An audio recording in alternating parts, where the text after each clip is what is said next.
What's the deal, my people? You know it is Don Tony Teflon. I'm back at you another one, and this one is Dexter Resurrection, Season 1, Episode 9.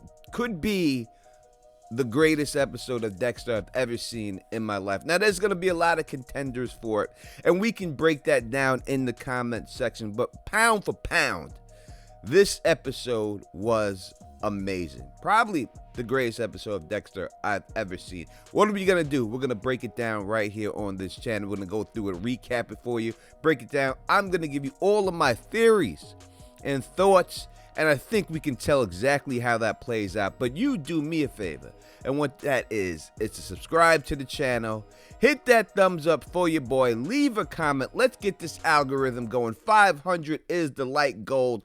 Let's try to smash that number and try to get 1,000 likes this time. First time I would probably ever have 1,000 likes. Let's try to do that right now.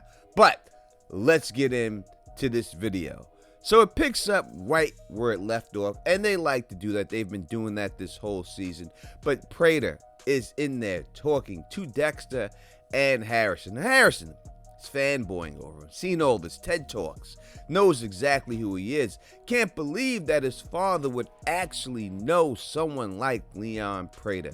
And why would Dexter? A regular guy from Miami or whatever, but he's never been around rich people like that. But we see someone taking Dexter's picture from the outside of the restaurant, and we can see that it is a camera phone, and we know whose technology is not that good, who's been hunting Dexter. So it really wasn't that hard to tell that this was Batista and not somebody else out there. But Batista does get himself a picture of Dexter with Leon Prader at that time. Dexter, now aware that Charlie is the one who does not trust him, who does think there's something off about him. That is his main problem. Leon Prader, still a fanboy, still wants to be down with him, still just wants to be his friend. And I know there was a whole lot of theories that Prader knew this whole season. We've seen video after video, almost as many videos on that as we've seen this damn New York Ripper situation. But we've seen so many videos that Prader knew that he was the Bay Harbor Butcher. It was impossible. I told you before that there's no way he could have known from the things that Dexter had to do to impersonate this guy. It would have just been way too corny if they did that. And we could see from this that Prader has no idea that he is the Bay Harbor Butcher. He still thinks that he is Red. And again, he just wants to be down with the Red. He just wants to be down with these serial killers. That is who Leon Prader is. He is somebody who has so much stuff that he is so bored that he needs to dance a little bit with the devil in order to get up. Right? He needs to be around some excitement because he's probably done so many other things in his life. When you have that much money, you get bored with the mundane things that we would love to do because you've done them so many times. So his way to conquer that is to be around a bunch of serial killers. And as he said before in past episodes, that he knows that they're only coming around him because of the money. But he really thinks that him and Red have a connection. Now, Dexter tells him straight up, as we've seen him before, do not come around my kid. Don't come around Harrison. And he agrees. And he says, listen, you snuck away. You moved to a different place. You've done all these things. So how am I supposed to trust you? But we can get that trust back. I'm just going to need you to come over to my house so that we can have this conversation. And Dexter agrees to do so, that he is going to meet him there. But Dexter's plan is very simple at this particular time. Because of Charlie's influence and Prader and Harrison, and once Harrison gets involved, this is Dexter's kryptonite. He knows he has no choice but to take Prader out, even though Prader does not fit the code. But he knows in his heart of hearts he has no choice. Now, while they make their escape from the back from trying to be tailed, and only one that they're trying to escape from at this time is Batista, Dexter does tell Harrison the truth. He comes clean with him. He lets him know everything, exactly why he knows Leon Prader. That Leon Prader has a serial killer suicide squad. He was a part of that serial killer suicide squad. That's how he got to Lady Vengeance. And Harrison is the one who figured that part up. And that is why he is around him. So Harrison then knows the deal about Dexter as they go into the subway. Dexter realizes that they're being tailed, so he jumps out of the subway, leaving Harrison on the subway train with Batista. But we see that Batista does not go anywhere or say anything to Harrison at all. But his focus is, who is this guy in the picture with Dexter? And once Batista gets a little scent of something, we know that it's going to be trouble. We know that it's going to be an issue for Dexter. And I really just want to talk about the ending. But no, we're going to wait. We're going to get there. We're going to get there in a little bit. So we're going to keep it going. Touched by an Angel is the name of this episode. We see Harrison back at his job after this, and while he is at his job, he is approached by his boy. Yes, the same guy he sold the truck to that kind of started this whole thing going down for Angel. Tells him that there's a big party at Leon Prader's house, and they are hiring people to wait on the staff. And he says, no, I can't do it. It's Leon Prader. He doesn't tell him exactly why, but because it's Leon Prader, he knows that he can't do it, and he wants to stay away from the whole situation and get out of there. They do a great job of this next scene, and that is basically they combined 3 scenes together. Harrison talking on the roof, Dexter inside of his house, and then the fact that Charlie was inside of the room and confronted Harrison while he was in there. And they go through all 3 scenes really good. I like the way that they did that. But when it comes down to the Charlie situation, we see that Charlie was sent there by Prader to get more information out of Harrison. And Harrison is a very good liar. Listen, he was put on the spot. She pulled the pistol out on him. She had it on the table. She tried to intimidate him, but he kept the story good and believable that yes, he is my father. He left my mother. The last name I hold is my mother's last name. He hasn't been in my life, but I've had a hole inside of me because of without my father being there. And this is what goes on, and this is why I needed to find him, to figure this hole out inside of me, try to get this all taken care of. Very believable story, and when you give stories that have some truth to it, they ring true. And that's exactly what Harrison is able to pull off right here while he is with Charlie. And again, they did the whole thing really good. I do think that we know that Charlie is probably going to run everything that he said. So I think that means that his second mama most likely is really gone. I know a lot of fans wanted her to be alive and that Harrison was lying about that whole situation. But the way that he said it, and we would have to assume that she is gone. That now, can they bring her back? 100%. They can do whatever they want in this show. But we have to understand that anything that he told, she was going to run the name of these people to find out exactly what's going on. And at that time, he knew that she would run the name so that his story would have had to match up. And for that fact that story had to match up, there is no way that I could see her being alive at this time. But you tell me in the comment section, do you think that she's gone? Do you think that she's alive and she's going to come back in a future season? After hearing all of that, Charlie is satisfied with Harrison's story and then leaves him alone. But Dexter has a problem. He does not trust everything that's going on. He knows that Harrison is in trouble, so he has no choice but to make up with Blessings. And Blessings, you know, this scene, I just did not really get what they were trying to pull off with the whole blessings thing. And I'm saying for the whole season in general, I did like his character. Again, another person who was not the New York Ripper that people wanted him to be something more than he was, but he's not. He's just a nice guy, a overly nice guy. But then we get what is one of the greatest scenes in this show that we've seen. And the thing that I like to see, Dexter, the detective.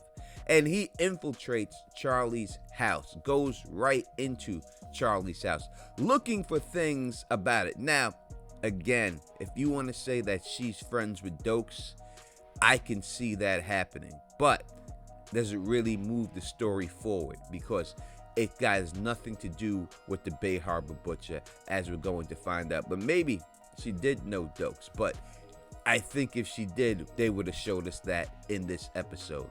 But while Dexter is searching through a house and he sees that she was a hero, not only was she a hero, her mother was a hero. And I thought that her mother, because we knew she was being taken care of by her, was in the hospital. But no, she has the mother inside of her house, and she's taking care of her mom from inside of her house. And this is the reason why she does the things she does with Leon Prader in the end. She does all these things just to take care of her mother, which to me sets up the whole ending that she flips on Prader before this thing is all said and done, that she is responsible for Prader being bagged up and Prader getting caught. Now, whether Prader dies or he survives and goes to jail, we'll talk about that a little bit at the end, but I think it's going to be her character that leads to the whole thing. She may be loyal to just about the end, and then when she's able to get out of it, she does. We see her buying flowers for her mother. It must be the same spot that she goes to, because the flower woman seems very familiar for her. But Dexter is inside of the car, dressed like the dark passenger, and grabs her and puts the razor saw around her neck while she's inside of her car. And listen, we have seen tough Charlie. We have seen Charlie that has no fear Charlie. We have seen all that from this season. But right here, Uma Thurman is just amazing. We see the emotional Charlie, who she is not afraid for her home life at this particular time. She's afraid that he or has already done something to her mother. And that is what she is afraid of, that he chopped her mother's head off. And that's what it really is about at this particular time. But she goes and she tells him straight up, I am disgusted by the things that Prader makes me do, his little serial killer people. But she has no choice because of the drugs that her mother has received and the doctor's care, that she has been able to live a whole lot longer because of this whole situation. So if something happens and Charlie's mom passes away naturally, like say next episode, we find out that Charlie's mom is gone, that she died in her sleep, then there is nothing connecting her to Prader. And she no longer has to do his bidding. You know, she probably is already in the will. She already probably has money that's going to come in from Prader. He's probably giving us some money. He's an orphan.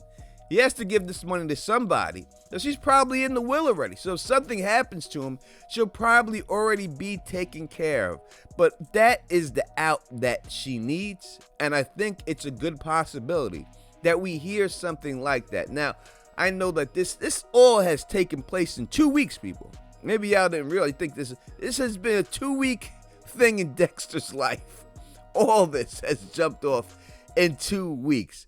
But Dexter basically tells her, don't mess with my family. I won't mess with your family.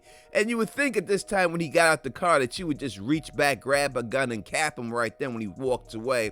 But she's not. She is so shocked and devastated. And I don't believe it's because of her. I think it's 100% because she is devastated for the fact that she thought that her mom was going to die.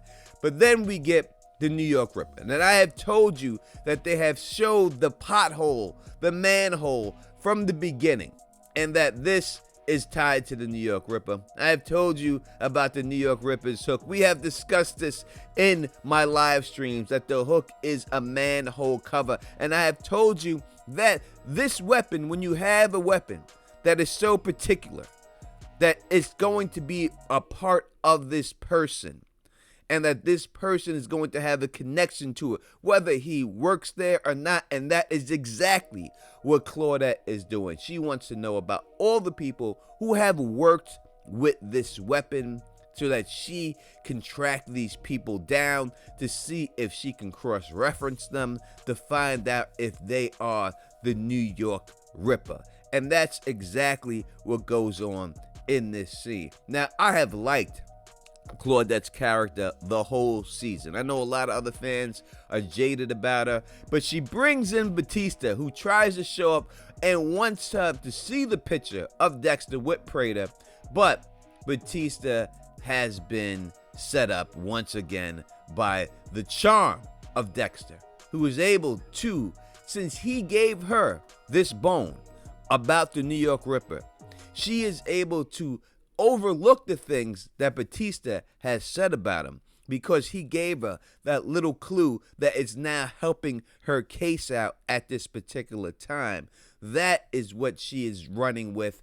And she tells him, you are not a cop. You lied about being a cop. You are no longer a cop.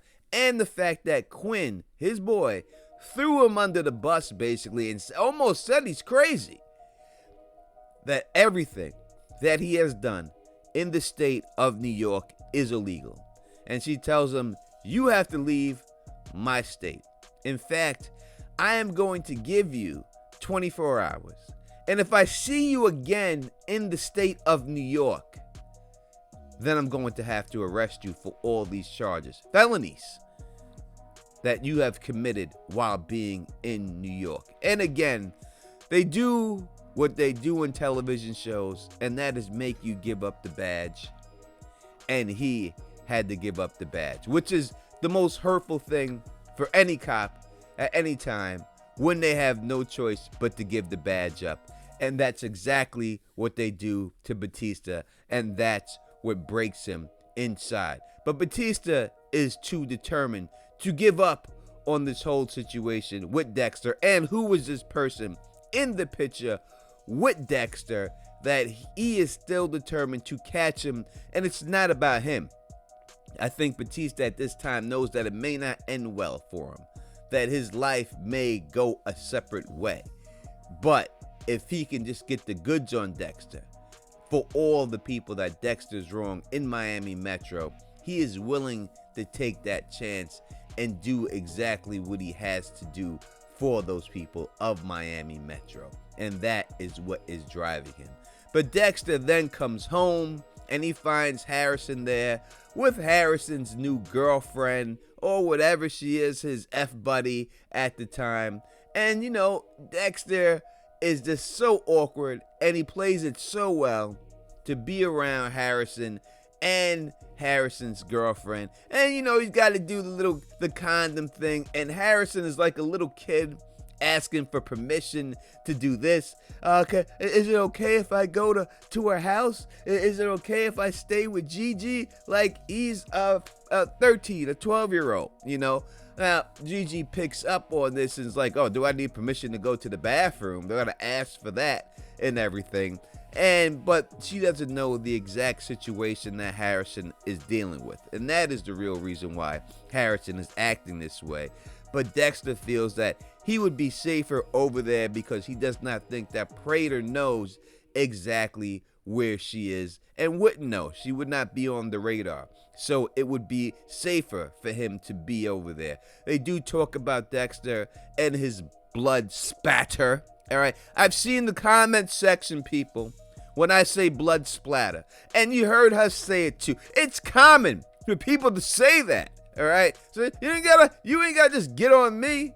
Did you say spatter when you heard her say it? But you put that in my comments, won't you? I see how you do. It's fine though. I am here for it. But yes, at least somebody else says it the way I say it. but she seems to be interested in going down this road and becoming this part. And I can see if they do a Harrison spinoff, that her being a part of this whole thing with Harrison and she being the blood person for Harrison. I can see the show in my head if that's the way they're going. And no, she is not the New York Ripper. Another one of these crazy fan theories that she somehow is the New York Ripper, or she is the daughter of the New York Ripper. She is nothing more than someone to occupy time with Harrison other than the girl who already has a child that doesn't want anything to do with him. That is her job, and she does it very well. But here we start getting to the meat of this episode. And this episode flew by for me. It went so fast. Like, I was checking to see how much longer do we got? And it was just shooting right by. But Charlie makes it back to Prader and tells him about what happened with Red, but he wants to see the wound. He wants to see it exactly where he almost chopped her head off, and basically doesn't force her physically, but basically says he needs to see this wound. And he is so taken by these wounds, that this wound that he wants to also just touch it, and she has to pull away from him, that he's so fascinated. And he says here that we are dealing with apex predators. So we have to expect that at a little bit of time that there's the possibility of this happening. A little nick here and there. No compassion for her whatsoever. And again, once Charlie tries to say something to him, he brings up her mother. How's the medicine working? How's the doctor working? Again, they are showing us constantly that this is what he uses to keep over her head. So I believe that as her head was almost severed, this tie that binds them must be severed. And once that tie that binds them is severed, then she will be free to do what she wants. And in the end, I do believe that she will be the downfall of Prader, that she will have a significant role to end everything dealing with Prader, because she will not need him anymore at that time. And he's a sick fucking man, this guy. Let's not lie about Prader. He is very sick. But he gets on the phone with Red. Red calls him while he's having this whole situation, and he tells him, this is what's going on. This is the reason why I did it. You're having me followed. And Prader still wants to be friends, but I think at this particular time he's a little bit wary about Red, and he's a little wary that he could be taken out. So I do believe he would have had a secondary plan, but Dexter is determined to take Prader out, and he agrees to have him come in, tells him the same way he got in from the beginning, the back door exit, come through there, and then we will have this conversation once and for all. But after this whole situation, and if you didn't think it could get any better, we see the gala. Not just us, Batista sees the gala. And when he gets to this gala, all of a sudden, he sees Leon Prader. And he realizes that Leon Prader is the one in charge of the gala. So he shows up at Prader's house. Now, a lot of us thought that this was going to be taking place at a hotel. And from what we have seen, there would have been no reason for anybody to guess that it was actually taking place at his house. But Batista shows up at his house, tries to get in. The security does not want to let him in, fights with the security. We see how skillful Charlie is in the end when she gets him, but he's determined. He says, I need to speak to your boss because your boss is in danger. And we could see that Charlie is all about hearing exactly why the boss is in danger, because Charlie is the one who has always thought that there was something off. And when he does see Leon Prader, and he does tell him that he is not Red Smith, that he is Dexter Morgan, and Dexter Morgan was a cop who worked with him in Miami Metro, And they do not show him say it on screen, but we have, without a shadow of a doubt, know that he told him that he is the Bay Harbor Butcher at this particular time. And that is how Prader got it. Now, I thought that it was possible that he did do it, but it was at the gala, and he just blew up the spot of Dexter. Dexter would be there, and he blew his spot up. But no, this was actually even better. So again, the theories that Prader knew, all out the bag. No good at all. This New York Ripper stuff, that is all out the bag too. Everyone that we've seen, I promise you, it's not going to be that. It's going to be somebody brand new. That is what's going on in this situation. But Dexter then goes for the kill of Prader. Still has the thumb mold. He still has it. Still uses it. Puts it on. Gets to Prader's place. And is going in there. As we know, Prader knows everything.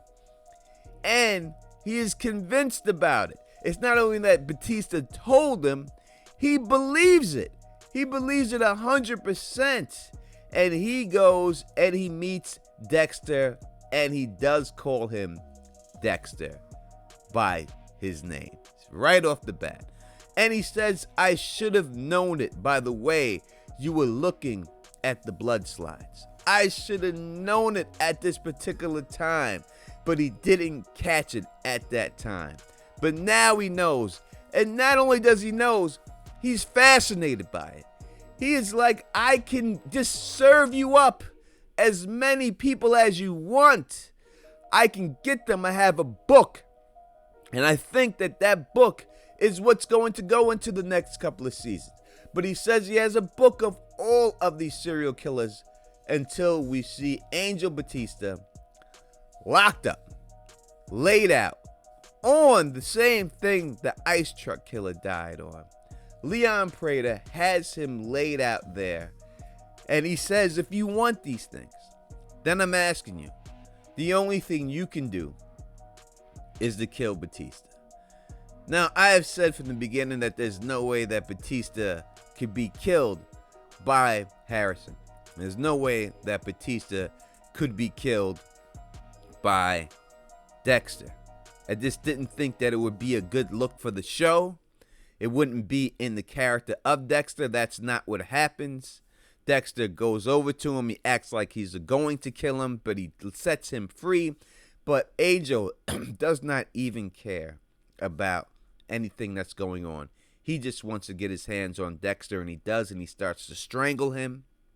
He starts to choke him because he is just so upset because he hears for the first time that he was right the whole time about Dexter, that Dexter is the Bay Harbor Butcher, and what he did to Maria, and what he did to Dokes, and everything that he did to his sister. And he's so taken by rage that he just wants to strangle the life out of him. And Dexter is not even attempting to fight back from it. Like, he has just given up and accepted his fate at this time. But Prader lets off shots like he's some cowboy from the Wild Wild West. Yeehaw! And just lets off these shots, blows Batista's whole back out, and then he escapes out of there. And Batista basically dies in his arms of Dexter. And Dexter says, even though I have done all these things I'm telling you, and you're right about me, I did not kill Dokes. I did not kill Maria.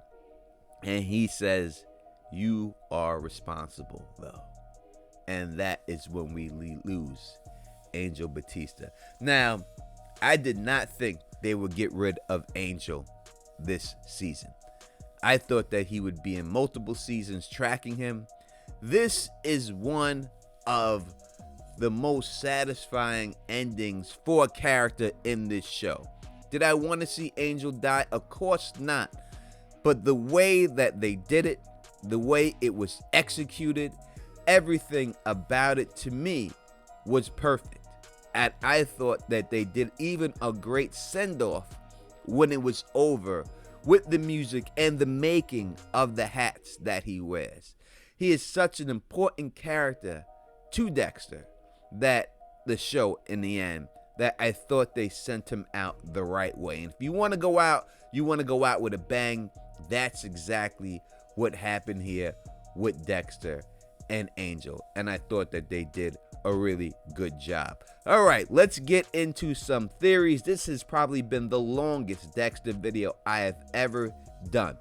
Theories on how he's going to get it. I think that, again, it's going to be Charlie that's going to flip on Prader when it's all said and done, and that's how Prader is going to get got. We have seen from the beginning with Diane Sawyer Leslie interview, when she did the interview with Leslie, Leon Prader, who are you? It's going to be about Dexter exposing who Leon Prader really is. That is what he has to do. It's not that he just has to kill him. He has to kill the legend of Leon Prader, all the good things that he has done. And now that he has killed Batista, he does fit the code. So I believe that he will kill Leon Prader, take him out, and I'm going to tell you exactly how that's going to happen in my next video that I drop, my theory video for the next season. I'm going to break down that trailer, and I'll tell you exactly how he's going to take him out, how I believe it's going to happen. 100% in my book could be the greatest episode of Dexter of all time. All time. But you tell me in the comment section what you think. How did you like this episode? Did you think that it was good? I mean, how could you not? If you didn't know, let me know. I want to hear from you. And if you like the way I do this, please thumbs up this. Spread this across the realm. Let's pour one out for Angel Batista. He deserves it. Have a good one. Peace and stay sexy.